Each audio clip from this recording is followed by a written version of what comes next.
The top 5 authors I wish I could meet. It's so early in the morning. William Shakespeare. Romeo and Juliet, I thought it was awful, it was suffocating, it was so overrated. After reading King Lear, I didn't think that I could possibly hate Shakespeare any more than I already did.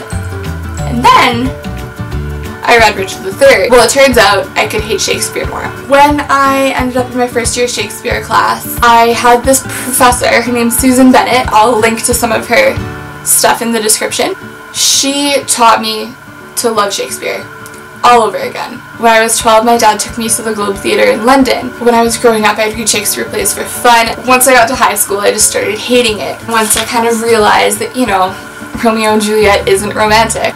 Susan Bennett was amazing. She pulled them apart and taught us about the history as well. One of the reasons I love Shakespeare so much now as an adult is because I can appreciate all the history that goes into it. Susan Bennett taught me that this isn't the definitive text of Othello. This is a compilation of some people's ideas of a definitive text. We spent a lot of time talking about who was Shakespeare, who could Shakespeare have been. There's a lot of mystery surrounding that I didn't know about before I started university. Behind the world's most beloved playwright, there's all this mystery, there's all this opportunity for discovering who Shakespeare might be in the future. The reason that I would love to meet Shakespeare is because there is so much of that controversy surrounding him, or her, or whatever, and I'd like to know more. When I first met Skyros, her name was Mary. Long before that, she was called Kalala, which means butterfly in the Squamish tongue of her mother. That her name changes is not surprising, for as her poems indicate, ambiguity is a frequent condition of her life. Skyros is 20 now. She is talented and beautiful, but she has come this far through circumstances that can only be described as grim. That's all the information we get about this author. She was the same age as me. I've googled her so many times, but I've come up with nothing. I would love to meet Skyros Buse or Mary or Butterfly, whatever her name is, just to ask her what her life is like. What are these grim circumstances that she's met? I'd like answers to these questions. The next book on my list is one that I didn't really think about until the other day. It's because of Lizzie and her books. I'll link to her profile in my description. Her video about Anne Frank.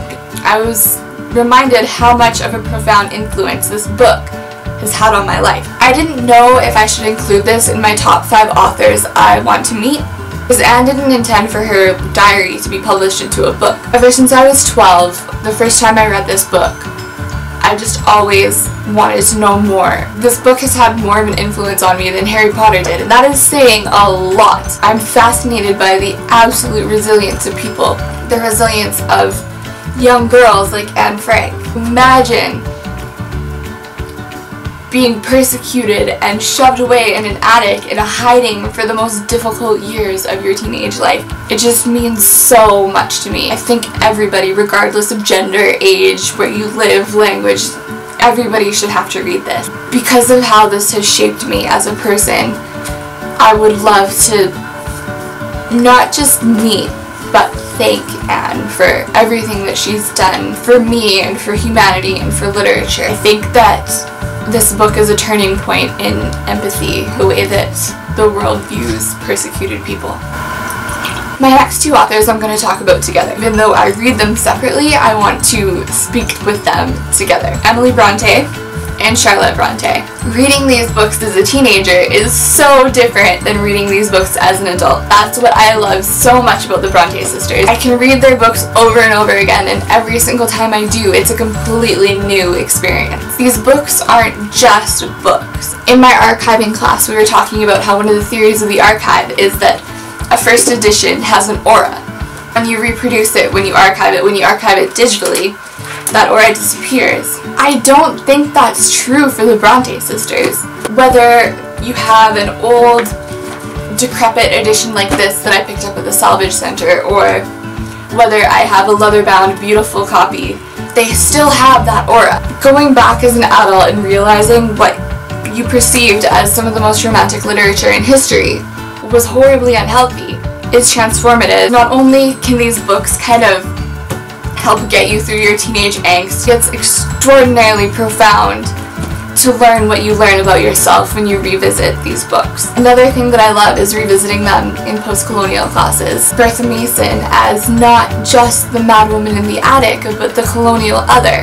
Heathcliff as the one that is marginalized and subalternized, with the shroud of mystery that encapsulates the Bronte sisters. There's so many questions I'd ask them. Do they think that Heathcliff and Rochester are the ideal men? What do they think of all the adaptations that have come out of these two books? Did they intend for these to be epic love stories that stood the test of time? Did they intend for them to be social commentary on love stories, on relationships? It's so important to revisit these books at all different points in your life as an adult. Every time something significant in your life transpires, it's so important to revisit books like this over and over and see what is there for you, what you didn't get from it the last time you read it. So those are my top 5 authors: William Shakespeare, Anne Frank, Emily Bronte, Charlotte Bronte, Sky Rose Bruce. Thanks for listening. See you next time. Ladies, don't ever date anybody who's hiding his ex-wife in the attic.